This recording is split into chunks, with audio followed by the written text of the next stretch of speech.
Hello student, good morning. आज मैं class 7 का इंग्लिश पढ़ाने जा रहे हैं। जैसा कि पिछले वीडियो में मैंने आप लोगों को नो लॉन्गर हेल्पलेस का कहानी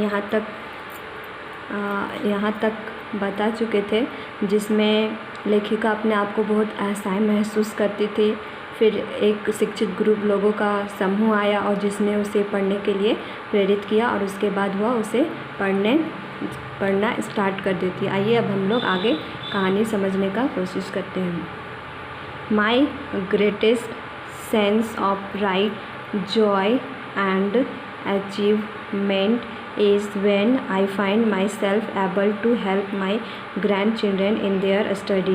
मुझे उस समय गर्व और खुशी महसूस हुई जब मैंने अपने ग्रैंडसन यानी कि पोता पोती को पढ़ाई में हेल्प किया।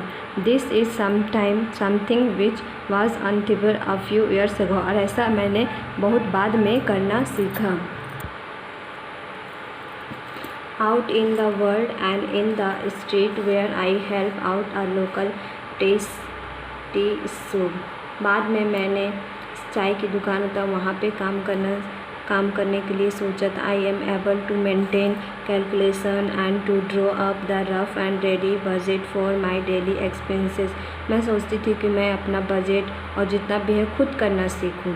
Earlier I use to ask people to write their expenses in my bill book. पहले मैं दूसरे लोगों पे डिपेंड रहती थी कुछ भी बिल बुक ये सब लिखने के लिए। Many a time I was underpaid, cheated, and the only way I could keep track of the money that was owed to me was by identifying such people by a beard they kept, a mustache they supported, their hairstyle etc।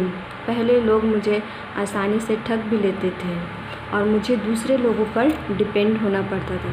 Today even at home, आज मैं शाम को अपने घर पे वापस आई। I am able to calculate my saving. अब कैलकुलेट यानी कुछ भी हिसाब करने के लिए सक्षम थी। Put it in the banks, और कहीं भी बैंक्स में भी जा सकती थी। Make estimate and generally it has help me live on life of honours and self reliance and not one of the डेप्ट एंड प्रेक्टिकल डिपेंड्स। अब मैं खुद पर निर्भर रह सकती थी, कुछ भी मैं काम अपने आप कर सकती थी। I need not really and other people to write and read for me. कोई भी अब मेरे लिए कुछ लिखने की ज़रूरत नहीं था, मैं अब खुद पढ़ सकती थी और लिख सकती थी। I need not spend uselessly to get this things done for me. मेरे लिए किसी को अब कुछ करने की ज़रूरत नहीं थी। वाई? क्योंकि I am able to this on my own, क्योंकि अब मैं वह काम खुद कर सकती थी। I need not be lost any more. अब मुझे कहीं खो भी नहीं सकती थी। I can read sign boards and I really blush in the embarrassment as before. इससे पहले मुझे भी कहीं भी साइन बोर्ड या फिर रहता था तो पढ़ने में मुझे पढ़ नहीं सकती थी, तो एम्बैरेसमेंट मतलब कि बुरा लगता था, अपने आप में फील होता था। Today I can proudly announce to the world that my blush has been replace by confident smile. लेकिन अब जब मैं पढ़ना सीख चुकी हूँ तो मुझे अपने आप में कॉन्फिडेंस आ गया और मेरा ब्लश यानी हमेशा स्माइल रहता है, खुशी रहता है।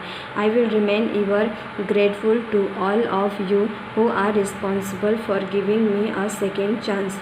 मैं उन सभी को धन्यवाद देना चाहूँगी जो मेरे लिए यह सेकेंड चांस, दूसरा मौका मिला।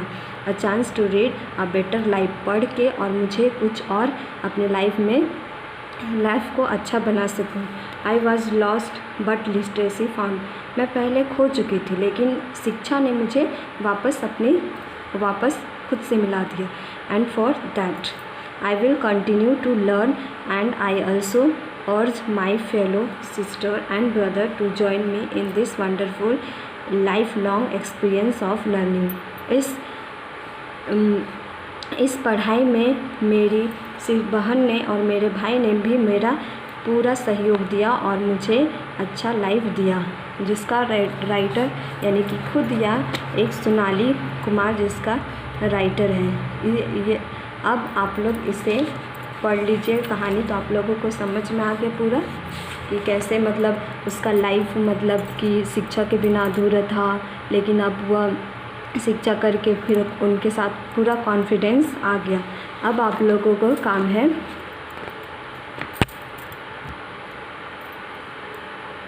ये जो फिल इन द ब्लैंक्स है उसको खुद से बना लेना है। जैसे आई वॉज हेल्पलेस एंड क्या, वह असहाय और क्या थी, पूरा कुछ पीछे में आप लोग ढूंढ से कर लीजिए। I am able to saving, सब पीछे आप लोगों को सारा मिल जाएगा, उसे ढूंढ के आप लोग इस फिल इन द ब्लैंक्स में भर लीजिएगा। इधर में आप लोगों के लिए ट्रू फॉल्स यहाँ पे है, सी नंबर में ट्रू फॉल्स है। The lady is 70 years old women, यहाँ पे लेडीज़ का कोई उम्र नहीं दिया है, इसीलिए ये फॉल्स हो जाएगा। द लेडी वाज इलिटरेट, यानी लेडी जो थी अशिक्षित थी, सही यानी ट्रू हो जाएगा। The lady felt pride and joy to help her grand and in there, lady जो थी बाद में अपने पोता पोती को पढ़ाई करने में मदद की तो वह बहुत हैप्पी हुई, सही है इसलिए ट्रू हो जाएगा। The lady need not really on other to write for her, वह किसी के लिए नहीं लिख पाती थी लेकिन अभी से सही। The lady was not cheated by any one, lady ने किसी को आज तक कोई चीट नहीं किया था, सही ट्रू। अब आप लोग इसे यहाँ ये जो फिल इन द ब्लैंक्स है उसे भर लीजिएगा और ट्रू फॉल्स इसको बना लीजिएगा। Thank you.